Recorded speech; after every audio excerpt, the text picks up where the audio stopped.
रात का समय था, तारे चमक रहे थे। उज्जैन नगरी सो रही थी। राजा विक्रमादित्य अपने कमरे में थे। बड़े से बिस्तर पर लेटे थे, पर नींद नहीं आ रही थी। मन परेशान था।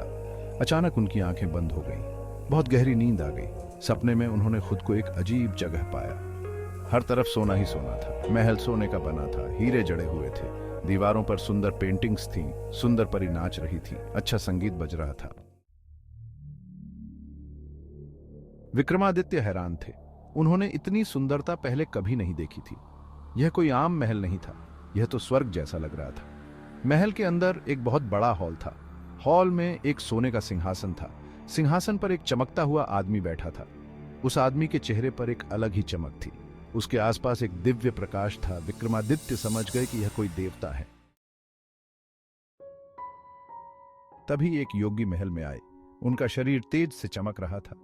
योगी ने विक्रमादित्य को देखा और मुस्कुराए। योगी ने कहा, राजन, यह स्वर्ग का महल है, आप यहां कैसे आए? विक्रमादित्य ने कहा, महाराज, मैं तो सपने में यहां आ गया हूं। मुझे समझ नहीं आ रहा कि इसका क्या मतलब है। योगी ने कहा, राजन, यह कोई आम सपना नहीं है। यह आपको एक इशारा दे रहा है। यह सपना आपको स्वर्ग दिखा रहा है। योगी की बात सुनकर विक्रमादित्य हैरान हो गए। उन्होंने पूछा, महाराज, स्वर्ग कैसे मिलता है? कृपया मुझे बताइए। योगी ने कहा, राजन, स्वर्ग का रास्ता धर्म, कर्म और ज्ञान से होकर जाता है। आपको अच्छे काम करने होंगे, आपको गरीबों को दान देना होगा, आपको ज्ञान सीखना होगा। इतना कहकर योगी गायब हो गए। विक्रमादित्य की आंखें खुली। सुबह हो गई। विक्रमादित्य ने अपने सपने के बारे में पंडितों से बात की। पंडितों ने कहा, महाराज, यह एक दिव्य सपना है। आपको स्वर्ग का रास्ता दिखाया गया है। विक्रमादित्य ने सोचा कि वह स्वर्ग जाने की कोशिश करेंगे। उन्होंने सबको बताया कि वह अब राजा नहीं बनना चाहते। उन्होंने अपना राजपाट अपने बेटे को दे दिया। उन्होंने साधु के कपड़े पहने। वह जंगल की ओर चल दिए। जंगल में विक्रमादित्य को बहुत सी परेशानियों का सामना करना पड़ा। उन्हें भूख और प्यास लगी। जंगली जानवरों ने उन पर हमला किया, लेकिन विक्रमादित्य ने हार नहीं मानी।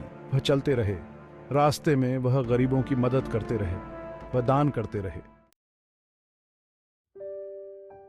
एक दिन विक्रमादित्य एक गांव में पहुंचे। गांव में बहुत कम खाना था। लोग भूखे मर रहे थे। विक्रमादित्य ने अपना सब कुछ लोगों में बांट दिया। गांव के बाहर विक्रमादित्य ने एक बूढ़ी औरत को देखा। वह बहुत कमजोर थी। विक्रमादित्य ने उसे खाना और पानी दिया। बूढ़ी औरत ने विक्रमादित्य को आशीर्वाद दिया। उसने कहा, बेटा, तुम बहुत अच्छे इंसान हो, तुम स्वर्ग जरूर जाओगे।